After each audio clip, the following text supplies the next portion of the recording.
Hey y'all, welcome to our channel. I'm Samantha. And I'm Chris. And we are the creators behind Happlilly Homesteading and our English farmhouse over on Instagram. Hey, we're super excited to have you here tonight. This is our very first video and our introduction to you all. And we couldn't be more excited to be bringing Happlilly Homestead to YouTube. Yeah, it's an exciting thing. We've grown. You know, your Instagram has blown up, and now we're trying to take it to new heights and share what we've learned and increase the community here. Yeah, we're really looking forward to it. This past year has been a lot of learning and challenges and triumphs, I think. We've learned quite a bit in this last year of homesteading here in Colorado, and yeah, I mean, it's always learning. You know, how to deal with the climate here, which is different from where I'm from back east. The elevation is one thing, and the sun. It really does a lot of work here. So trying to adapt, you know, what we're doing here, and then try to make ourselves better. Because if we can do it here, we can do it anywhere. Yeah, I think so. I mean, you came from the mountains of West Virginia, and I came from California, but originally across the pond in England, but grew up in California, and so I had a lot of knowledge growing there, but honestly, that was like the holy grail of growing places. Yeah, you're definitely spoiled there. You could throw a seed in the ground and it just grew, and here it is very different. The elevation, the sun, the hail that we get. Yes. I think it just is a whirlwind. You know, growing seeds here and then transplanting them outside into the garden that you made was definitely an adventure last year. So tell us, what did you do last year? In the year that we started to homestead, what did you do here on the property? Yeah, so we moved in late September of 21 or 22. It's been 21. 21. Yep. And we had a blank backyard. It was definitely a canvas. But while we were staying in our 19-foot trailer with 3 kids, and you were pregnant, and we had 2 dogs and a bunch of chickens. Yeah, you can't forget those chickens. we drew up on a piece of paper what we wanted the backyard to look like, our acre or so. And we knew we wanted a greenhouse, some planter boxes, and a fence. But it's certainly grown since then. We got goats on a whim, so we had to quickly make a stall for them. So that's what we've done here this past year. Pretty busy and working on the perimeter fence now, and I think we'll probably be at a good place. Yeah. So what have you been doing in the kitchen?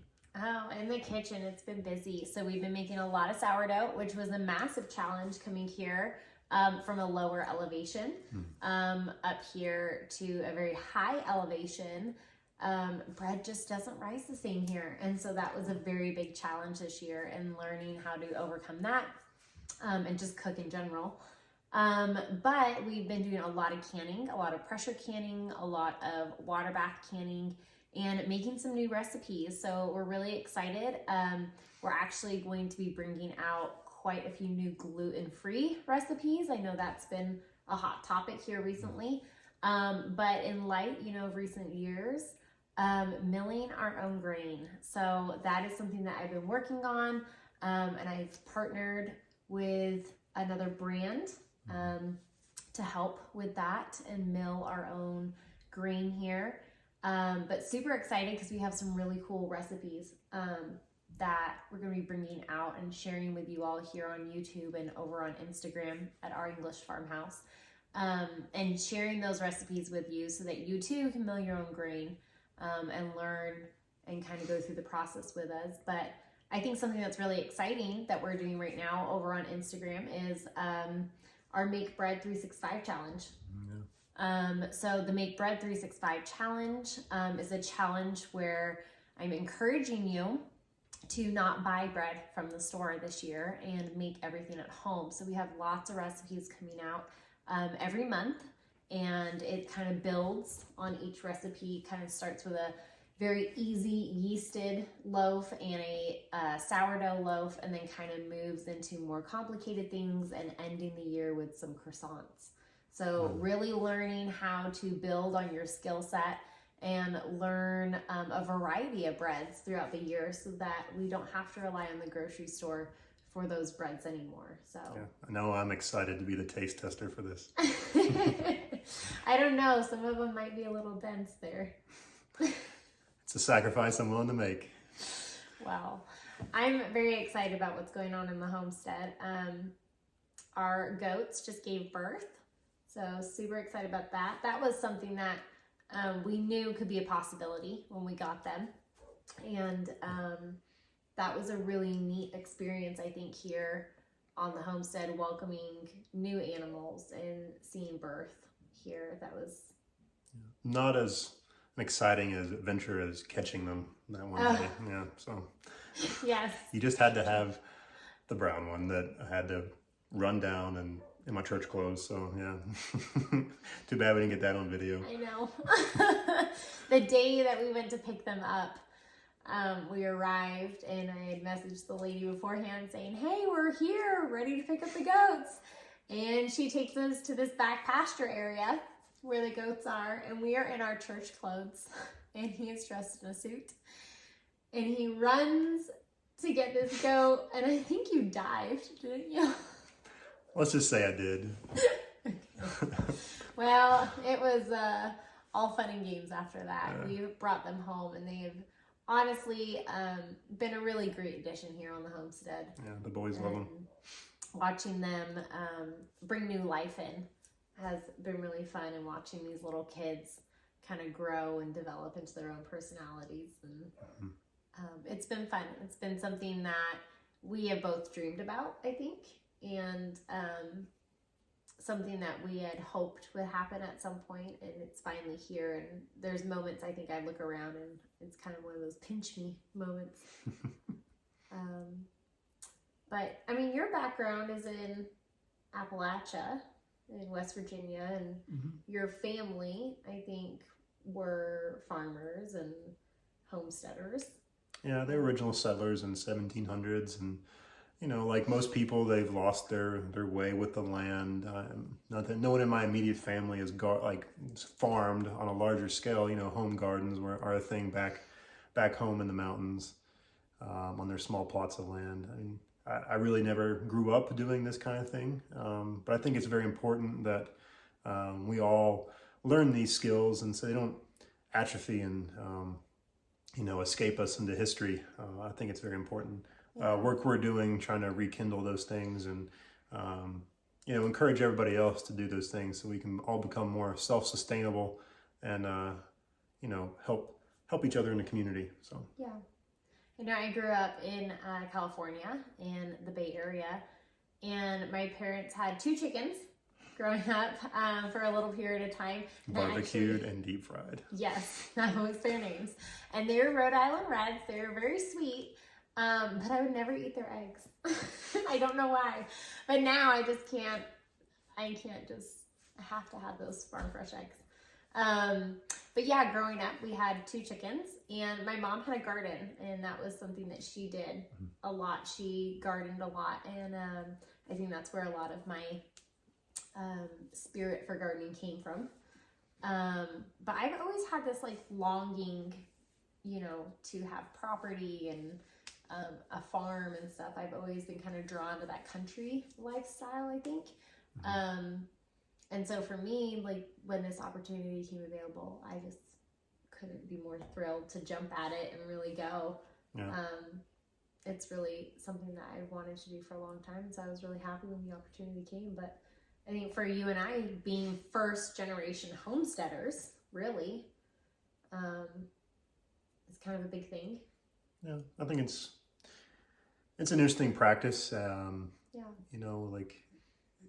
It's kind of catching on with a lot of people now. There's a lot of people, I've seen a lot of people on YouTube that are into this kind of thing. I think it's catching on. I think it's a good thing, especially in light of the pandemic and the shortages of certain products and the food and, the inherent dangers with going to the store sometimes, depending on how you view things and where you are. just being able to go out to your chicken coop and gather eggs, not only saves you money, especially during these times, but gives you a peace of mind, I think. So I think there's a really cool aspect too. We have 4 children. We have all boys. And our boys being able to grow up in this lifestyle, and see animals and care for them and learn how to care for them. But like last summer, we raised our own meat birds. And, that was a very pivoting moment, I think, for our oldest.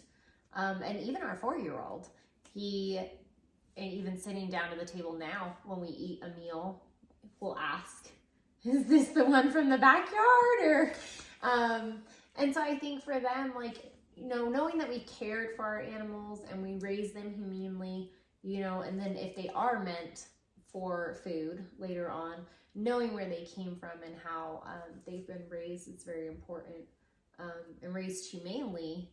And then also given, dignity when the time comes at the end of life. And so last summer we did 22, about 22 chickens. And it was a very big learning experience, and thankful that we had friends that came to help. And we had also had a lady that I had met who'd been doing it for a very long time and volunteered to teach us, which I just thought was amazing. And, talking about that community again, building that community, we didn't really know how to do it. And sometimes, looking at other videos, it's great, but I'm a hands-on learner. I learn hands-on in the moment. Yeah, same as me. I think a lot of people are the same way. Yeah. You just have to do it. You have to get your hands dirty. You have to explore it for yourself so you know it. And that's kind of like with carpentry I've been doing. I mean, I had a job during the summers between college, semesters, and I'd come home during Christmas break, and I'd also work for a contractor. And I learned some basic carpentry skills that have served me well, and definitely have, brought those back and been improving upon them. And it's good. It's good to mentally to go through the practice of trying to build something, and you get a lot of satisfaction.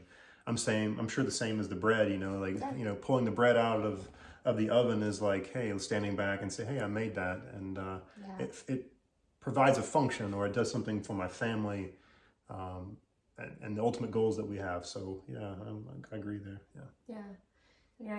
Kind of going back to raising our own meat birds there,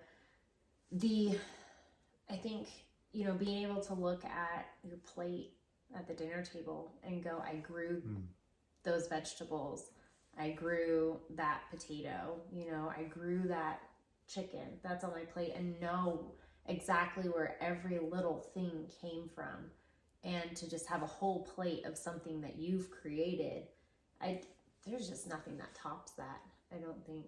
I mean, just the humbleness that comes from it, it's the hard work, it's the sweat, the tears, the blood, all of it, and just kind of all accumulating together on one thing. It makes you more appreciative of the things that you have. Yeah.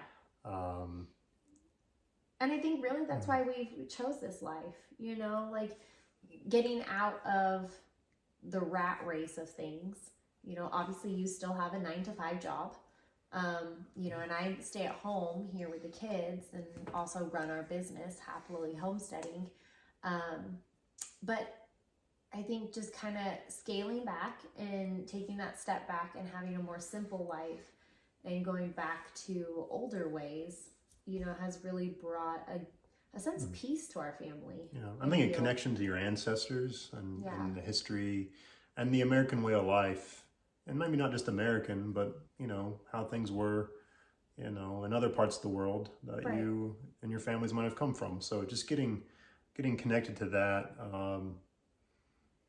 and it increases your faith, I think.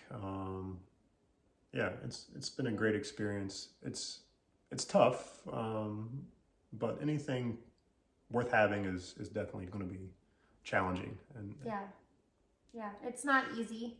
raising 4 kids and having a whole flock of chickens and a little barn of goats out there and whatnot, and keeping day-to-day tasks running. But I think in the end it's very rewarding, and you know, seeing your kids with those little animals and helping, you know, like genuinely wanting to help and care about them. And our 2-year-old, you know, oh, the baby goats, and he's just enthralled with them. You know, but even our 6-year-old just going out there and helping to collect eggs and feed them. You know, I think there's something to be said about that, and the peacefulness that I feel, you know, just being out in this area. It's just way more quiet than the city. There's just something about it, and it's very peaceful. So really enjoyed this past year and look forward to everything that's going to be coming this next year. I think we have some big plans for the next couple of months here, don't we? Oh yeah. So we should probably tell everybody what to expect here and on the channel. So I know that I'm looking to do some small carpentry videos, like how to build planter boxes, how to set a post in the ground, basic things like that, you know, that you can take and apply in your own small farm if you wish. I'm no expert, but I'll tell you what works for me and share what I've learned so everyone can benefit from that. So what do you think you'll be having? Good at it though. I am going to be sharing a lot of sourdough on here.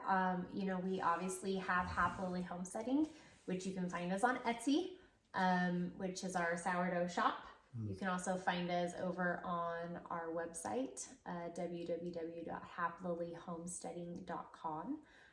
Lots of blog posts going on there and recipes and different things. And we also have our shop up there.